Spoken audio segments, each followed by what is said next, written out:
미국 주식 S&P 500 ETF인 부를 모으고 있는 직장인입니다. 질문을 주신 게 있는데요. 제가 S&P 500 ETF 중에서 왜 부를 선택했는지 궁금해하시는 분이 계셨습니다. 제가 부를 선택한 이유는 총 3가지입니다. 첫 번째는 메이저급 규모의 ETF. 이왕에 장기 투자할 거면 규모가 작은 ETF는 하고 싶지 않았습니다. S&P 500 지수에 장기 투자를 한다는 것 자체가 위험성, 변수를 최대한 줄이는 게 좋은데 규모가 작은 ETF 상품은 중간에 갑자기 상품의 내용이 바뀌거나 수수료로 장난치지 않을까 하는 걱정이 들었습니다. 그럼 결국 제가 선택할 수 있는 건 스파이, IVV, 부 이렇게 총 3가지였습니다. 두 번째, 한 주가 제일 저렴하다. 근데 이 셋 중에 한 주의 가격이 제일 저렴한 건 부입니다. 투자 비용이 동일하다면 수량이 한 주라도 더 있는 게 볼 때마다 기분이 좋고 멘탈에 도움이 될 것 같았습니다. 혹시라도 나중에 돈이 필요해서 매도할 일이 있으면 수량이 많은 게 매도하기 더 편하지 않을까 생각했습니다. 세 번째, 수수료가 저렴하다. 존 보글 형님 책을 보시면 아시겠지만 책에서 지겹도록 하는 말이 있습니다. 수수료 신경 써라. 수수료도 결국 복리로 붙는다. 수수료는 스파이가 0.09%, IVV랑 부는 0.03%입니다. 그래서 전 스파이를 선택하지 않았습니다. 0.09%와 0.03% 차이가 얼마나 있냐, 그게 의미가 있을 정도냐, 그렇게 생각하시는 분도 계시겠지만 존 보글 형님 앞에서 그런 말 하시면 분명히 혼나실 겁니다. 어차피 동일한 상품이라면 수수료를 3배를 더 낼 이유가 없죠.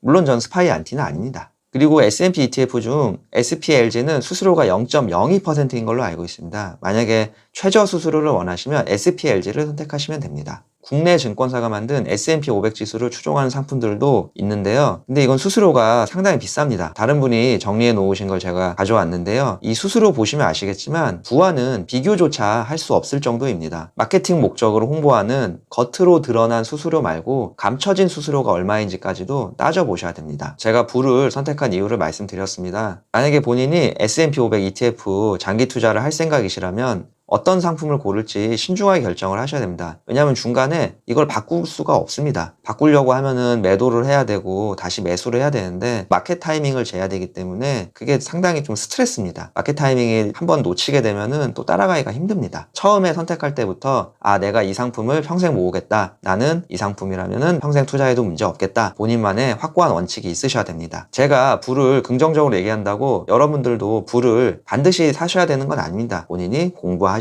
신중하게 결정하시면 됩니다. 시청해주셔서 감사합니다.